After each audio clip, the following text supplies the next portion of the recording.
students, how are you? Welcome back all of you to our online class. Last period, we have studied how to construct simple but meaningful sentences from the table. This type of activity is given on page number 36. Then we have also learned adjectives, and this activity is given on page number 41.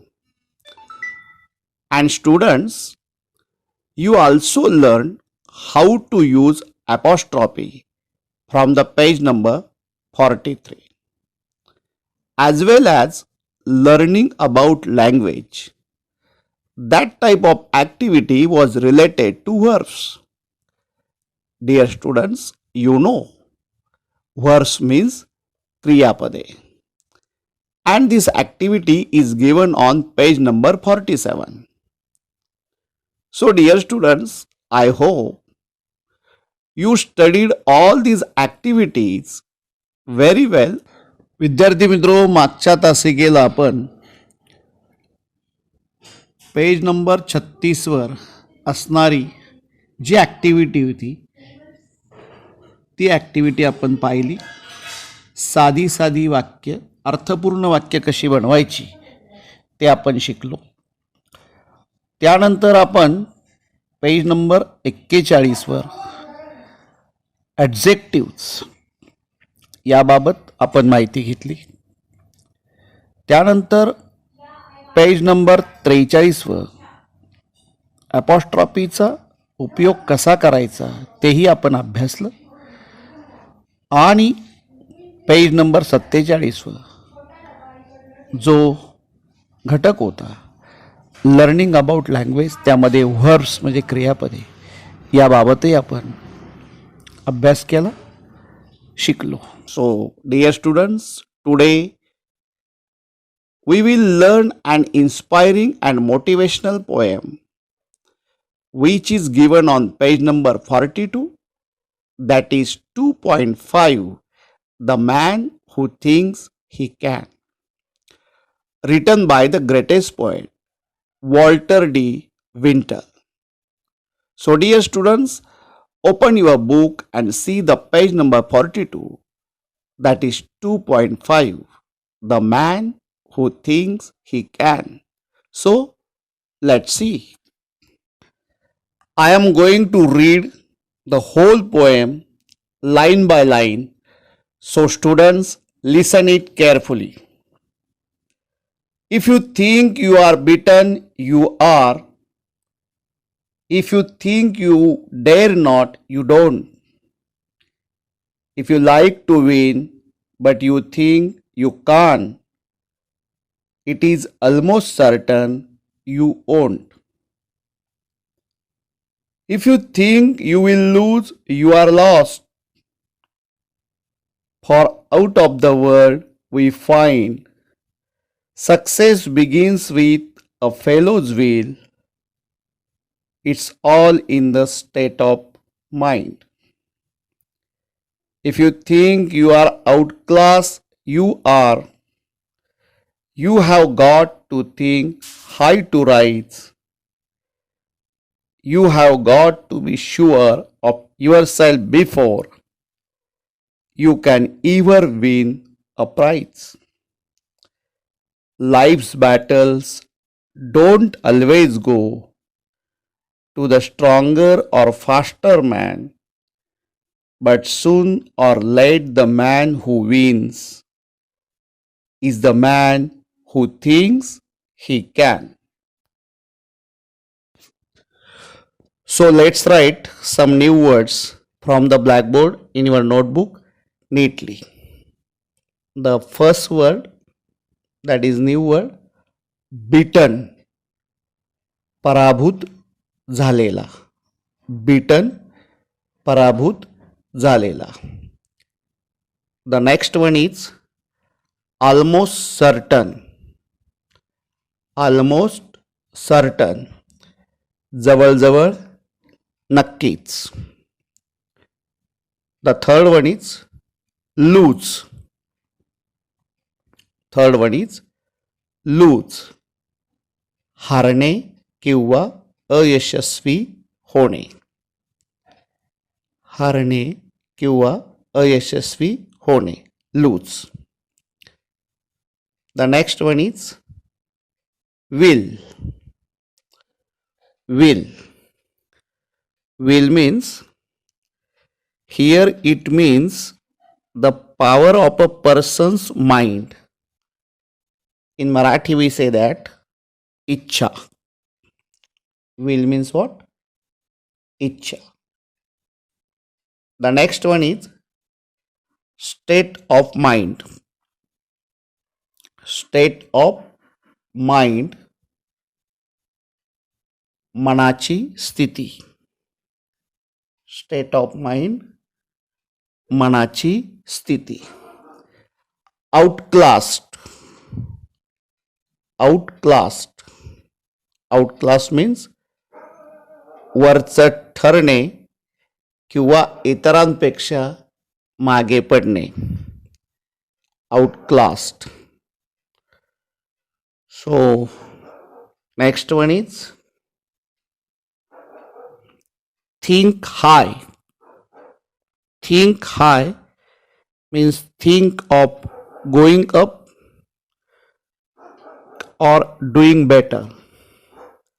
पुढे जाण्याचा किंवा चांगली प्रगती करण्याचा विचार करणे.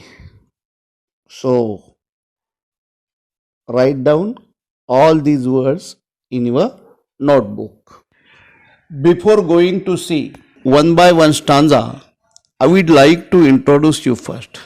विद्यार्थी मित्रो, आपण कडव्यांचा अभ्यास करत असताना मला तुम्हाला कवितेबद्दल थोडीशी ओळख करून द्यावीशी वाटते. What the poem is about. ही कविता कशाबद्दल आहे? The poem tells us, if you want to become a successful or happiest in the life. विद्यार्थी मित्रो, जर तुम्हाला जीवनामध्ये यशस्वी आणि समाधानी राहायचं असेल किंवा निर्माण बनायचं असेल, first of all you think I can do it. तर प्रथमतः तुम्ही काय विचार केला पाहिजे की आय कॅन डू इट, मी हे करू शकतो. Means be a positive. म्हणजे काय की मी सकारात्मक आहे. Don't give reasons. कारण देत बसू नका. डोंट ब्लेम सिस्टम्स और डोंट ब्लेम सर्कमस्टन्सेस अराउंड. तुमच्या अवतीभोवती असणाऱ्या परिस्थितीला तुम्ही दोष देत बसू नका. If you want to do any work, जर तुम्हाला कुठलंही काम करायचं असेल, यू ऑलवेज थिंक और यू ऑलवेज से, तर तुम्ही असा विचार केला पाहिजे किंवा तुम्ही असं म्हटलं पाहिजे, yes I can do it. Yes I can do it.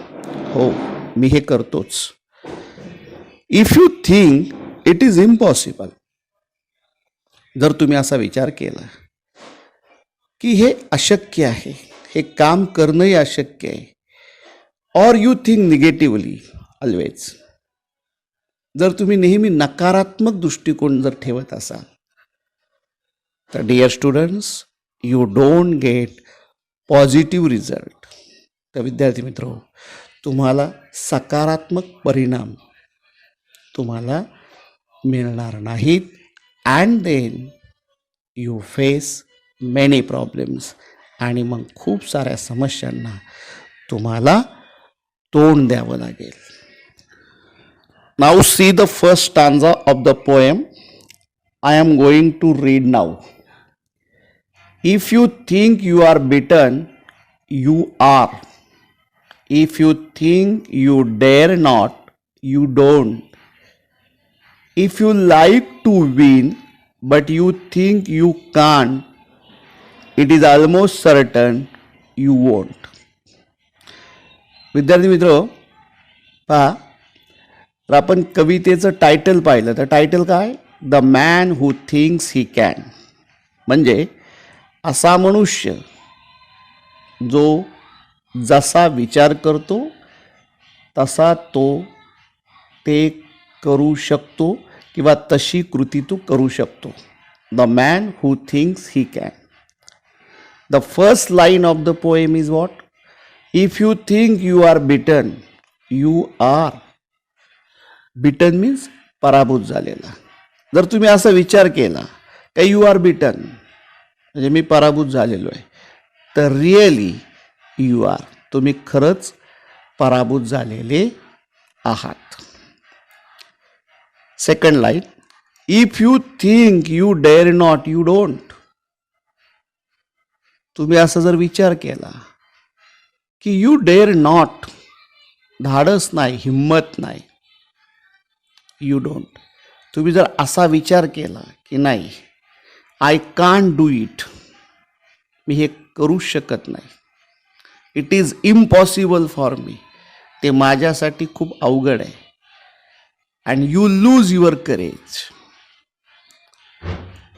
तुम्ही तुमचं धाडस तिथं गमवलं.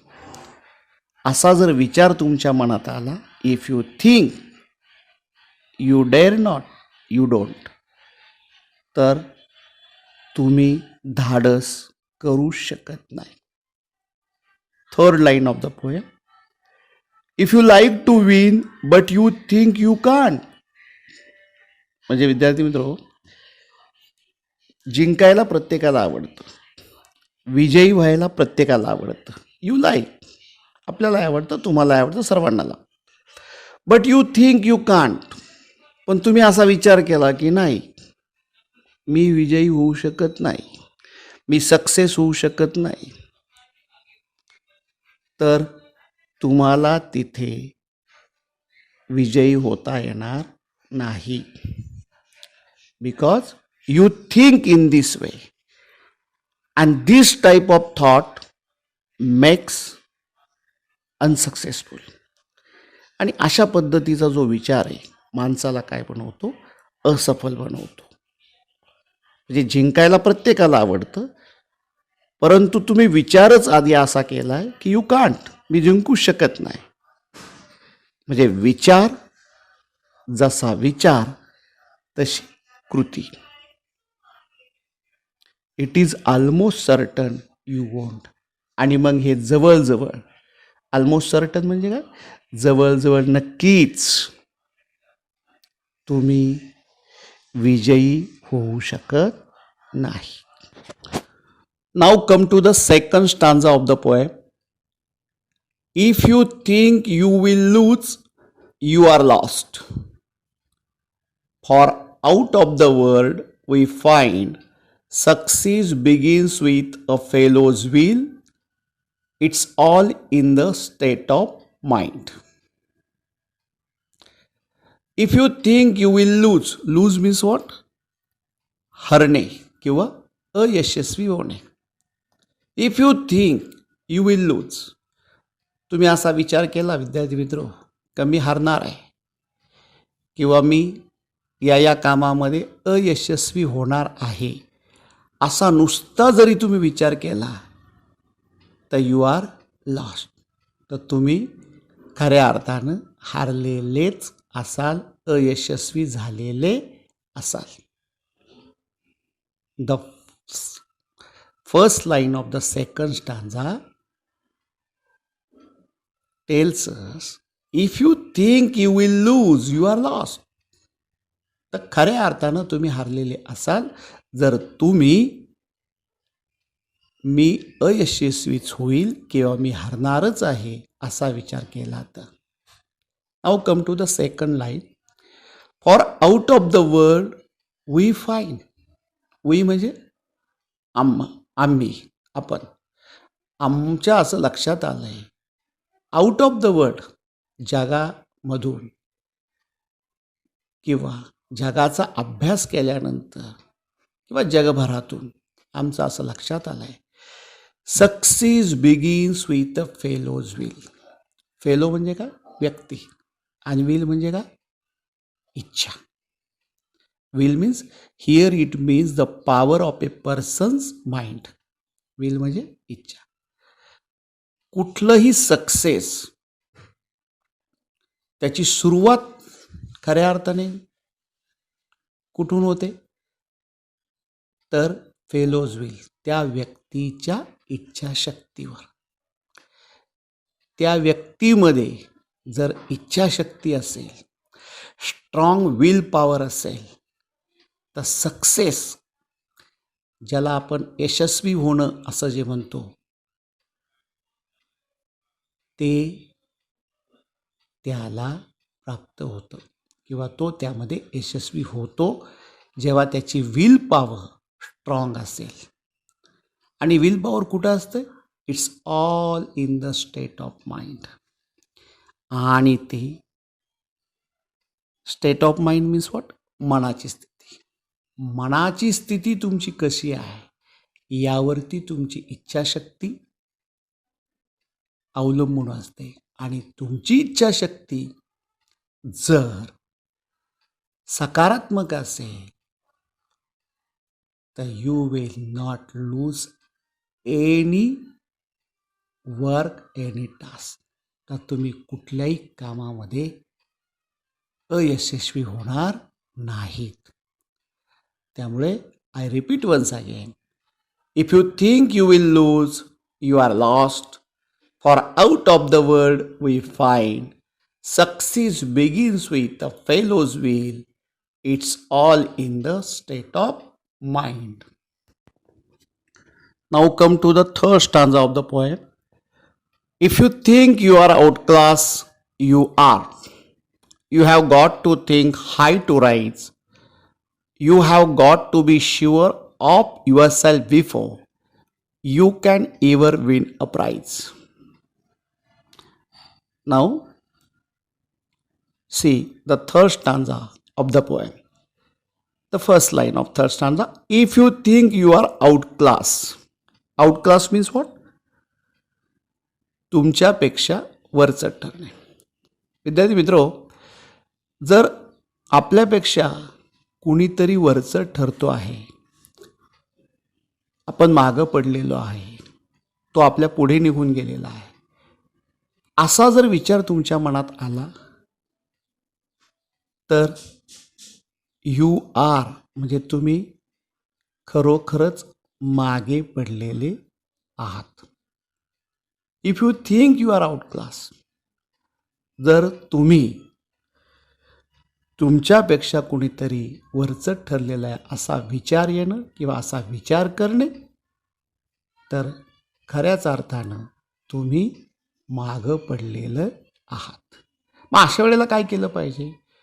You have got to think high to rise. मग जे आपल्या पुढं निघून गेलेले आहेत त्यांच्याही पुढे जाण्यासाठी आपण काय केलं पाहिजे? You have got to think. तुमचे विचार कसे असायला पाहिजे? हाय टू राईज. थिंक हा म्हणजे पुढे जाण्याचा किंवा चांगली प्रगती करण्याचा विचार. हे विचार तुमचे उच्च असायला हवेत की मला त्याच्या पुढे जायचं आहे, मला माझी प्रगती करायची, मला यशस्वी व्हायचं आहे, असे विचार तुमच्या मनामध्ये असणं खूप गरजेचं आहे.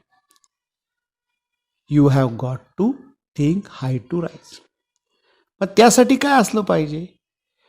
You have got to be sure of yourself before. Sure of yourself means trust yourself. तुमचा स्वतःचा स्वतःवरती विश्वास असायला पाहिजे. जर स्वतःचा स्वतःवरती विश्वास असेल तर आपल्या मनात प्रगती करण्याची किंवा पुढे जाण्याचा चांगले विचार आपल्या मनात येतात. केव्हा? To be sure of yourself, trust yourself, you can ever win a prize. समजा एखाद्या क्षेत्रामध्ये, एखाद्या परीक्षेमध्ये यश मिळवायचं असेल, प्राइज मिळवायचं असेल तर ट्रस्ट युअर सेल्फ फर्स्ट. तुमचा स्वतःचा तुमच्यावरती जर विश्वास असेल तर तुम्ही बक्षीस मिळवू शकता. You can even win a prize. I repeat once again. If you think you are outclassed, you are. You have got to think high to rise. You have got to be sure of yourself before you can ever win a prize.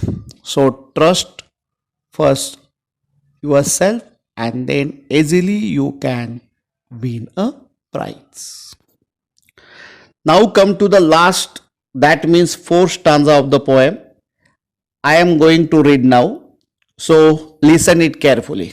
Life's battles don't always go to the stronger or faster man, but soon or late the man who wins is the man who thinks he can. Life's battle.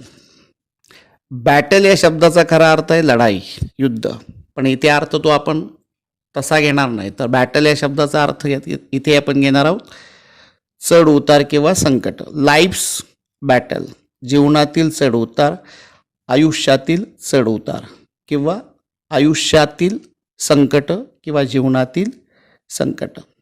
Don't always go, जात नाहीत किंवा ते जिंकू शकत नाहीत. कोणते? फक्त to the stronger और फास्टर मॅन. फक्त जीवनातील चढउतार, स्ट्रॉंगर म्हणजे ताकदवान आणि फास्टर म्हणजे गतिमान, हीच माणसं याच माणसांबरोबर किंवा याच माणसांकडे ती जात नाहीत. तर जीवनातील चढउतार, बट सून और let the man who wins, लवकर येणारा किंवा उशिरा येणारा जो मनुष्य असतो तो सुद्धा ही जीवनातील लढाई तोही जिंकू शकतो. पण केव्हा? Is the man who thinks he can. The man who thinks he can. जो मनुष्य जसा विचार करतो तशी तो काय करतो? कृती करतो. तर विद्यार्थी मित्र, जसा विचार तशी कृती, म्हणजे इथे आपल्याला लाईफ्स बॅटल, ज्याला जीवनातील चढ उतार किंवा संकट, हे लवकर किंवा उशिरा येणारा मनुष्यसुद्धा त्यामध्ये सक्सेस होऊ शकतो. फक्त त्याची विचारधारा, विचारसरणी काय असली पाहिजे? पॉझिटिव्ह, सकारात्मक असली पाहिजे. अशा पद्धतीचा एक मेसेज या कवितेमधून आपल्याला इथे मिळतो आहे. So dear students, we have finish the poem here and now we are going to see some the pointers which are given on the page number 43. The first pointer is that answer the questions orally. म्हणजे या प्रश्नांची उत्तरं आपल्याला काय करायची, इथं तोंडी द्यायची आहे. The first question is that when are you beaten. I repeat once again. When are you beaten. तुम्ही पराभूत केव्हा होता? When are you beaten. The answer you have to give there when you think you are beaten. When you think you are beaten. When are you beaten? When you think you are beaten. तुम्ही पराभूत केव्हा होता? जेव्हा तुम्ही पराभूत झाल्याचा विचार करता. Now come to the second question. When are you afraid of doing something? When are you afraid of doing something? तुम्ही एखादी गोष्ट करायला केव्हा घाबरता? केव्हा घाबरता? The answer, when you don't dare. जेव्हा तुमच्यामध्ये धाडस नसतं. When you don't dare. Now come to the Next question. When will you not win? When will you not win? तुम्ही केव्हा जिंकणार नसता? तुम्हाला जिंकायचं आहे पण तुम्ही जिंकणार केव्हा नसता? When will you not win? The answer we have to give there. When you think you can't win. जेव्हा तुम्ही असा विचार करता की मी जिंकू शकत नाही, means you can't win. when you think you can't win. Okay, now come to the next. When are you lost? तुम्ही केव्हा हरता? तुम्ही केव्हा पराभूत होता? When are you lost? The answer, if you think you will lose. If you think you will lose. The next one is, where does success begin? Where does success begin? यश कोठे सुरू होतं? Your answer will be found in the stanza number 2, line number 3. Success begins in the state of mind of a person. Success begins with a fellow's will, means what? Success begins in the state of mind of a person. And the next one is, what should you do if you want to win a prize? What should you do if you want to win a prize? बक्षीस किंवा पारितोषिक जिंकण्याकरता तुम्ही काय केलं पाहिजे? तर the answer is, you must be sure of yourself to win a prize. You must be sure of yourself to win a prize. And the last one is, it is a last question. Do you always win the first time or do you have to try again and again? I repeat it once again. Do you always win the first time or do you have to try again and again? तुम्ही नेहमी पहिल्याच वेळेला जिंकता की तुम्हाला पुन्हा पुन्हा प्रयत्न करावे लागतात? You may give your answer at your own. Now come to the second pointer. Copy and 4 lines of your choice from the poem. Copy and 4 lines of your choice from the poem. कवितेमध्ये तुम्हाला ज्या काही कोणत्याही 4 ओळी जर आवडल्या असतील तर तुम्ही त्या 4 ओळी तुमच्या वहीमध्ये लिहा, लिहून काढा. ही ॲक्टिव्हिटी किंवा हा अशा पद्धतीचा पॉइंटर तिथे दिलेला आहे. Now come to the third pointer. Say the following sentences aloud as if you are. आता पुढं जी दिलेली वाक्य आहेत ती अभिनय करीत तुम्हाला मोठ्यानं म्हणायचं आहे. तर इथं हे जे काही 4 शब्द दिलेले आहेत, 5 शब्द, ह्या मनाच्या स्थित्या आहेत, ज्याला आपण मनाची स्थिती म्हणतो, state of minds. State of mind. तर पहिली आहे नर्वस. नर्वस म्हणजे उदासीन. अफ्रेड. अफ्रेड म्हणजे काय? घाबरलेला. अँग्री. अँग्री म्हणजे काय? रागवलेला. हॅपी. हॅपी म्हणजे काय? आनंदी असलेला. आणि कॉन्फिडन्स म्हणजे कॉन्फिडंट. Confident means what? आत्मविश्वास असलेला. तर ह्या स्टेट ऑफ माइंड्स आहेत आणि इथे 3 वाक्य दिलेले आहेत. तर या 3ही स्टेट ऑफ माइंडमध्ये तुम्हाला ही वाक्य मोठ्यानं म्हणायचे आणि अभिनय करीत मोठ्यानं म्हणायचे. विशेष म्हणजे तर मी 3 वाक्य फक्त तुमच्यासाठी वाचून इथे दाखवतो. The first one is, we must win this match. We must win this match. Second, I want to learn this song. I want to learn this song. And the last one is, I will finish my homework in time. I will finish my homework in time. तर या state of mind ज्या दिल्यात, nervous, afraid, angry, happy, confident, या तीनही स्थितीमध्ये तुम्हाला या 3 वाक्यांपैकी कुठलं तरी हे वाक्य अभिनय करीत म्हणायचं आहे. And now come to the next pointer. Pointer number 4.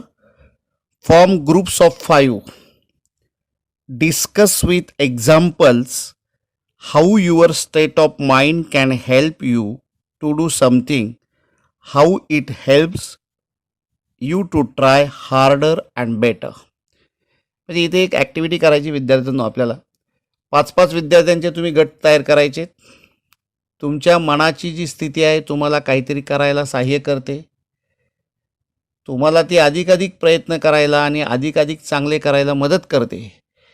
अशा उदाहरणांची तुम्ही आपापसामध्ये चर्चा करायची आहे. तर उदाहरणार्थ अर्थ मी इथे एक तुम्हाला देतो. फॉर एक्झाम्पल, जसं काय मी क्रिकेट खेळत असताना क्रिकेटमध्ये मला चांगले रन्स काढता येत नव्हते. तर मग मी काय केलं, तर ही माझी एक मनाची स्थिती होती की मी क्रिकेटमध्ये रन चांगले काढू शकत नाही. For example, I fail to get good runs in a cricket match, so I decided to improve my batting. I work hard, practice daily, and I could become the highest run in the next match. So this is an example. So next activity, page number 43, learning about language using apostrophe. तर हा जो काही भाषेविषयीचा जो भाग होता हा आपण मागच्या तासिकेलाच अभ्यासलेला आहे. So dear students, I am going to stop my lecture here. We will meet the next day very soon with new topic. So